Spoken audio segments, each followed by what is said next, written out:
Hello everyone, welcome to the online अध्ययन channel. तो आज हम लोग पढ़ेंगे क्लास 5 सोशल स्टडीज़ का chapter number 4 weather and climate का पार्ट 2। अभी तक आप लोगों ने पार्ट 1 नहीं पढ़ा है तो ऊपर वाले आई लिंक बटन से पार्ट 1 पढ़ लीजिए। तो आज हम लोग इनसे रिलेटेड जितने भी ऑब्जेक्टिव्स और क्वेश्चन जो है बचे हुए थे वो तो इस पार्ट 2 वीडियो में हम लोग सारे ऑब्जेक्टिव्स और क्वेश्चन आंसर को कवर करेंगे। टिक द करेक्ट ऑप्शन का पहला क्वेश्चन है dash keeps on changing from hour to hour. तो वेदर जो है घंटे दर घंटे बदलता रहता है।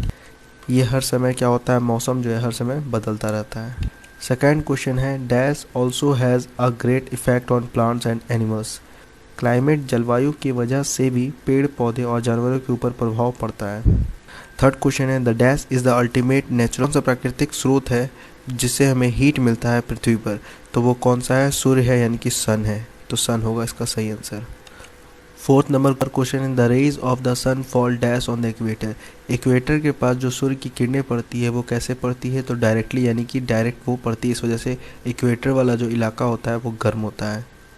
Fifth number question the amount of moisture in the air is called dash. हवाओं में जिस अमाउंट में नमी पाया जाता है उसे हम कहते हैं ह्यूमिडिटी यानी कि आर्द्रता कहते हैं। चलिए बढ़ते फिल इन द ब्लैंक्स की ओर। तो पहला क्वेश्चन है the dash and dash remain covered with snow through out the year. तो आर्कटिक सर्कल और नॉर्थ पोल वाला जो हिस्सा है ये सालों भर बर्फ से ढका हुआ रहता है। Second question the sun shines directly above the equator. जो सूर्य है वो इक्वेटर के पास डायरेक्टली पड़ता है जहाँ पर अत्यधिक गर्मी देखने को मिलता है। थर्ड क्वेश्चन है dash weather makes us sweat considerably. Humid weather यानी कि आर्द्रता वाला जो मौसम होता है इस वजह से क्या होता है, पसीना जो है वो बहुत ज़्यादा आता है। Fourth number question coastal areas have dash climate. Coastal areas का जो क्लाइमेट है वो कैसा है, तो मॉडरेट है यानी कि सामान्य क्लाइमेट है, ना ही ज़्यादा ठंड ना ही ज़्यादा गर्मी। फिफ्थ नंबर क्वेश्चन है the Himalayas stop the dash to enter India. Himalaya क्या करता है, आइसी विंड को भारत में इंटर करने से, प्रवेश करने से रोकता है। अगर ये हिमालय ना रहे तो आइसी विंड क्या होगा, जैसे रसिया और चाइना में बहुत ज़्यादा ठंड देखने को मिलता है वैसा ही ठंड जो है भारत में भी देखने को मिलेगा अगर ये हिमालय ना हो तो। अब देखते हैं ट्रू और फॉल्स को। पहला क्वेश्चन है वेदर में भी सनी और क्लाउडी। मौसम जो है या सनी या फिर क्लाउडी देखने को मिलता है, तो yes true. Question number 2 climate has also a great effect on food habits. Climate की वजह से जो हमारे भोजन है उनके ऊपर भी प्रभाव पड़ता है, तो yes true. The area near the equator remains moderate through out the year. Third number question ये है कि जो इक्वेटर वाला जो एरिया है क्या वो उस जगह पर पूरे साल भर जो टेम्परेचर रहता है क्या वो मॉडरेट रहता है, तो नहीं, वहाँ पर नहीं रहता है, बल्कि ये कहाँ रहता है, तो कोस्टल एरियाज़ में रहता है मॉडरेट टेम्परेचर। मॉडरेट टेम्परेचर का मतलब हो गया कि ये सामान्य तापमान, ना ही ज़्यादा ठंड ना ही ज़्यादा गर्मी। तो ये कोस्टल एरिया में देखने को मिलेगा, जैसे चेन्नई हो गया या फिर मुंबई हो गया, तो यहाँ पर हो जाएगा फॉल्स। इक्वेटर वाला रीजन क्या होता है, बहुत ही हॉट होता है। Fourth number question the area between the tropic of Cancer and the tropic of Capricorn is called the temperate zone. यानी कि ट्रॉपिक ऑफ कैंसर और ट्रॉपिक ऑफ कैप्रिकॉर्न वाले एरिया को हम लोग बोलते हैं टेम्परेट जोन, तो होगा ये फॉल्स।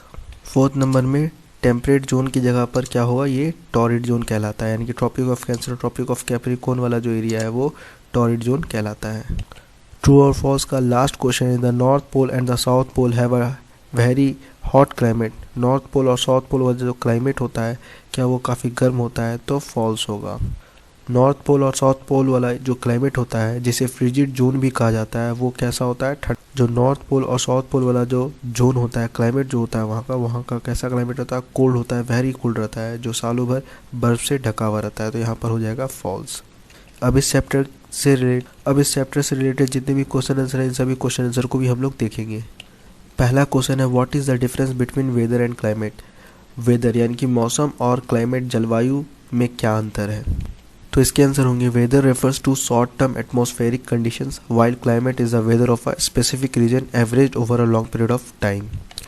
वेदर जो होता है बहुत ही कम समय के एटमॉस्फेरिक कंडीशन के हिसाब से वेदर यानी कि मौसम को प्रेडिक्ट करते हैं, जबकि क्लाइमेट जो होता है, जो वेदर चल रहा है किसी भी स्पेसिफिक रीजन का, उसके औसत को यानी कि उसके एवरेज को लॉन्ग पीरियड ऑफ टाइम में कैलकुलेट करते हैं, औसत निकालते हैं, उसे हम कहते हैं क्लाइमेट।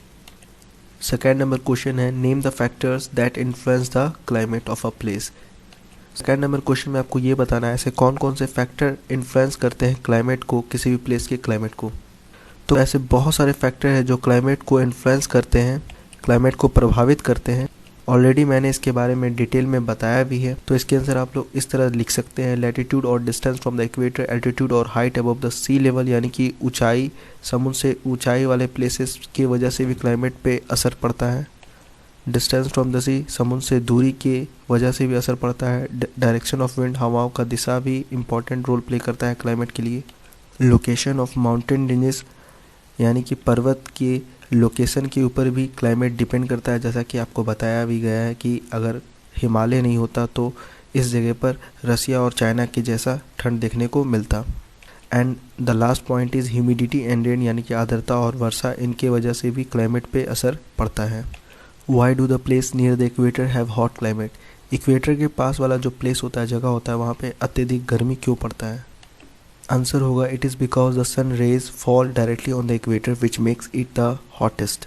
इसलिए होता है क्योंकि सूर्य का प्रकाश जो है वो डायरेक्टली इक्वेटर के पास वाले हिस्से में पड़ता है, स्ट्रेट पड़ता है, जिस वजह से वो एरिया जो होता है हॉटेस्ट होता है, काफ़ी गर्म होता है। बाकी इक्वेटर से जितने दूर जाता है तो वहाँ का जो लाइट का जो फॉलिंग है वो वर्टिकल हो जाता है, जिस वजह से उस एरिया में कम गर्मी देखने को मिलता है। तो अभी आप लोग समझ गए होंगे कि ऐसा क्यों होता है, इक्वेटर वाले एरिया में अत्यधिक गर्मी देखने को मिलता है। फोर्थ नंबर क्वेश्चन में आपको 3 क्लाइमेटिक जोन्स के बारे में बताना है और वे कहाँ पे लोकेटेड है इसके बारे में आपको बताना है। तो इसके आंसर होंगे जो 3 क्लाइमेटिक जोन्स है वो कौन कौन से हैं, टॉरिड जोन, टेम्परेट जोन और फ्रिजिड जोन। बात अगर टॉरिड जोन की जाए तो torrid zone tropic of Cancer और ट्रॉपिक ऑफ कैप्रिकॉर्न के पास बसा हुआ है, जो इक्वेटर के पास है। एंड टेम्परेट जोन की बात की जाए तो the temperate zone falls between the torrid zone and the frigid zone. Temperate zone जो है वो टॉरिड जोन और फ्रिजिड जोन के बीच में पड़ता है, जिसमें बहुत ही जहाँ का क्लाइमेट जो होता है वो मॉडरेट होता है, यानी कि सामान्य होता है, ना ही ज़्यादा ठंड ना ही ज़्यादा गर्मी। And the third is the frigid zone. Frigid zone वाला जो एरिया होता है वो नॉर्थ पोल और साउथ पोल वाला एरिया होता है, जहाँ पे बहुत ज़्यादा ठंड देखने को मिलता है, जहाँ का क्लाइमेट जो होता है वो बहुत ही कोल्ड होता है, वेरी कोल्ड होता है। इस चैप्टर के सबसे लास्ट क्वेश्चन को हम लोग देखते हैं, what is the difference between moderate and extreme climate. Moderate और एक्सट्रीम क्लाइमेट में क्या डिफरेंस है, क्या अंतर है? तो इसके आंसर होंगे the moderate climate is neither too hot not too cold. Moderate climate यानी कि सामान्य जो क्लाइमेट है, जलवायु जो है, वो एरिया में ना ही ज़्यादा गर्मी और ना ही ज़्यादा ठंड देखने को मिलता है, जबकि एक्सट्रीम क्लाइमेट में बहुत ज़्यादा गर्मी और बहुत ज़्यादा ठंड देखने को मिलता है। तो इसी के साथ ये जो चैप्टर था यहाँ पर एंड हुआ। तो फिर आपसे मुलाकात होगी नेक्स्ट चैप्टर नेक्स्ट वीडियो के साथ। और अभी तक आप लोगों ने ऑनलाइन अध्ययन चैनल को सब्सक्राइब नहीं किया, सब्सक्राइब कर लें, क्योंकि मैं इसी तरह की वीडियोज़ लाता रहूँगा। And thank you so much for watching my video. Bye.